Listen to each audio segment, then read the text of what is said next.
race nor creed. Make no mistake, it's the changes where all the people them need. Them a shout out Barack Obama, Barack Obama, Barack Obama, hoy, oh hoy. Them say Barack Obama, Barack Obama. Oh my God! You can't add this width to the image. Congratulations. We'll pat ourselves on the back when we're done. About tonight? I am thrilled. I am full.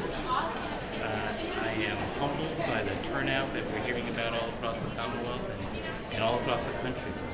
And I went to vote this morning. There was a line out the door, down the building, and around the corner. People waiting. I stopped at a couple of polling places in Roxbury on the way in.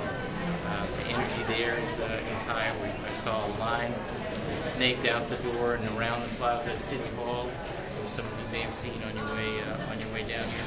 There's a tremendous amount of excitement, and the campaigns, they have done in both Obama's campaign and McCain's campaign, have done everything they can do at this point. Now it's up to the voters, and I'm counting on the voters to vote for change, the change we need in this country, and the change that Barack Obama and Joe Biden can offer. Governor, tell us about your trip to Chicago. What are you going to be doing in Chicago? Are you going to Chicago? What, are you going to be on stage? Tell us about your trip. No, I'm going late this afternoon, really, to be present when history is made. I hope to bear witness. I'm going to go a little bit early so I can go out to my old neighborhood and just sit on the stoop quietly and absorb this moment. Now, it's by no means done. Nobody is taking anything for granted. There are people who have not yet voted. There are polls, I think, that are just beginning to open in the western part of the country, so nobody's taking anything for granted. There's a lot of work to do, and that's one of the reasons why people are here filling the headquarters, making phone calls to get out the vote. But if things go as we have worked for and as we have planned, then there'll be a profound historical occasion tonight, and I'm going to be there to bear witness to it. In his political spirit, what kind of advice have you given him on this? I'm not much for punditry. Remember, I've only done this once myself, but I believe as a citizen that we are hungry for a more hopeful, more visionary kind of leadership, a willingness to think about and govern for the long term and not just tomorrow's headline. I think that is what Barack Obama means when he says the change we need. Not just change for change's sake, but change that is forward-looking, uplifting, that is more than bipartisan. It's about bringing everybody in. And if I've given him any advice, it's about sticking to that message, even though we are surrounded by cynicism and detractors and people who will try to trivialize that message. But regular people, particularly people who are struggling economically and otherwise, need that message right now, and that will be a part of the solution. Governor, pull aside your roots on the South Side, pull aside your role as governor. What does this election mean to you if Obama wins as a black man? That the country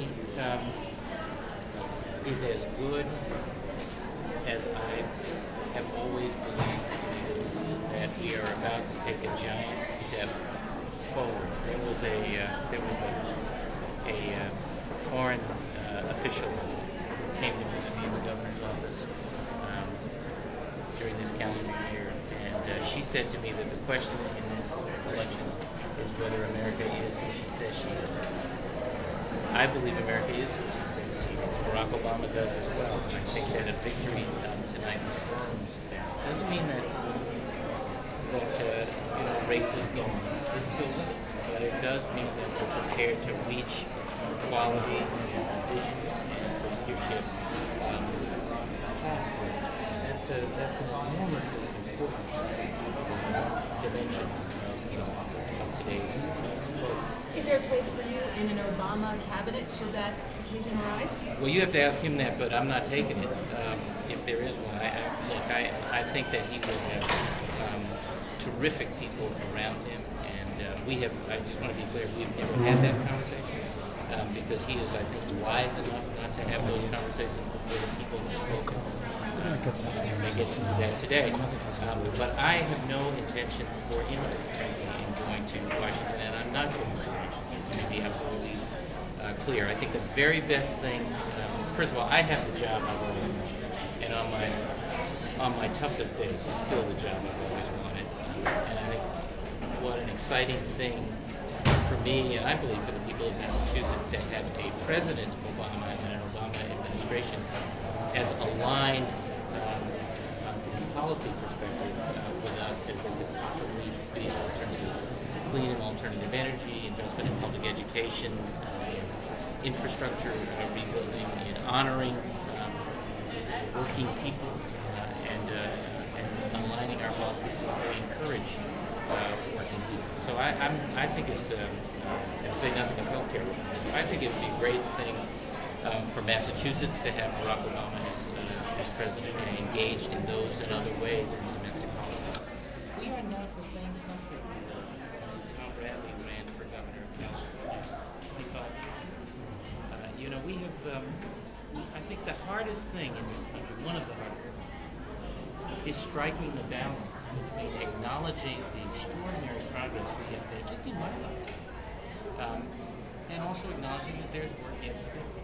And but I think that, as I said, an Obama victory is important for all Americans, and for affirming the fundamental optimism that is, I believe, a part of the American character. Governor, very quickly, how'd you vote? 1, 2, and 3. Questions 1, 2, and 3. It's a secret ballot. You do know that. Well, you're the governor. You've got to provide leadership. How'd you vote? Well, I can tell you, first of all, on question 1, I understand it, but I voted against it because I think it's a profoundly irresponsible measure. It would significantly affect the services that people want in their communities and at the state level, and also I think destabilize our bond rating and therefore our cost of credit. So I understand it. I understand what's motivating it, but it's a very, very bad idea. On question 2, which is the marijuana, Decriminalize marijuana.